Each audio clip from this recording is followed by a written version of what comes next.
তারা এখন দেখছে, কিন্তু এই দেখাটা কিন্তু দেখা নয়, বরং এই দেখাটা তাদের রায়ের দিকটাই পরিবর্তন করে দিবে। অর্থাৎ আপনারা মানুষের ঘৃণার পাত্র হয়ে যাবেন এবং মানুষের অভিশাপের পাত্র হয়ে যাচ্ছেন। আপনারা মানুষের অভিশাপ থেকে নিজেকে রক্ষা করুন।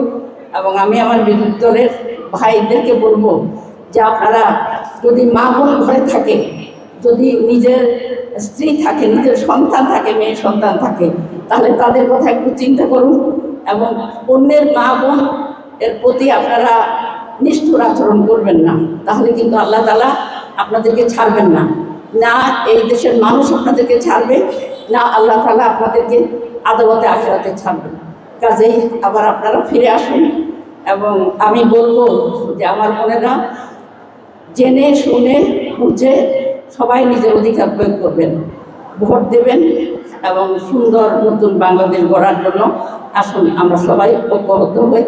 আল্লাহ আমাদের সহায় হন এবং আল্লাহ তাআলা কি মহিলারা নিরাপদ থাকবে?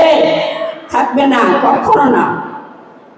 প্রত্যেকের ঘরেই মা বোন আছে এবং আমরা নিজেরা প্রত্যেকেই এক একটা সংসারের সবাই কিন্তু নিরাপত্তা চায় এবং এই নিরাপত্তা প্রদান করাই হলো রাষ্ট্রের প্রধান দায়িত্ব।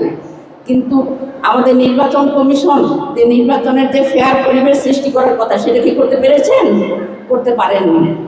তো আমি হুঁশিয়ারি দিতে চাই এই বলে, এক স্বৈরাচার তার পালানোর জন্য পথ খুঁজে পায়নি যখন মানবতা জনতা জেগে উঠেছে, আরেক স্বৈরাচারেরও কিন্তু এর চেয়েও কঠিন পরিণতি হবে ইনশাআল্লাহ। কাজেই আপনারা ফিরে আসুন, আপনারা গণতন্ত্রের পথে ফিরে আসুন, আপনারা মানবিক বাংলাদেশ গড়ার কাজে অংশগ্রহণ করুন এবং আমরা পরস্পরের প্রতিদ্বন্দ্বী, কিন্তু আমরা কেউ কারো শত্রু নই। আমরা সবাই বাংলাদেশের অধিবাসী, আমরা সবাই আমাদের দেশকে ভালোবাসি এবং দেশকে গণতন্ত্রের পথে এগিয়ে নেওয়ার জন্য আমাদের ভিন্নমত থাকতে পারে, কিন্তু আমাদের কোনো শত্রুতা থাকবে না। কাজেই আপনারা যদি শত্রুতা পরিহার করেন, যদি যার যার প্রচার সে করেন, তাহলে সমস্যা নেই। কিন্তু যদি আপনারা শত্রুতার অভিযোগ থাকেন, তাহলে অবশ্যই জনতা আপনাদেরকে এটা জবাব দেবে।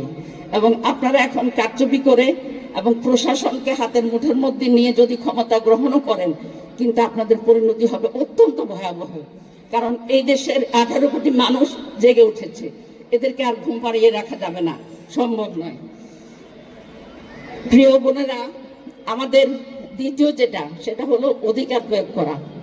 বাংলাদেশের নারী সমাজ এই দেশের অর্ধেক জনশক্তি। এই নারী সমাজ ঘরে বাইরে সক্রিয় আছেন এবং তারা দেশ গড়ার কাজ করছেন, তারা সমাজ গড়ার কাজ করছেন, তারা পরিবার গড়ার কাজ করছেন, তাদের ত্রিমুখী দায়িত্ব তারা পালন করছেন।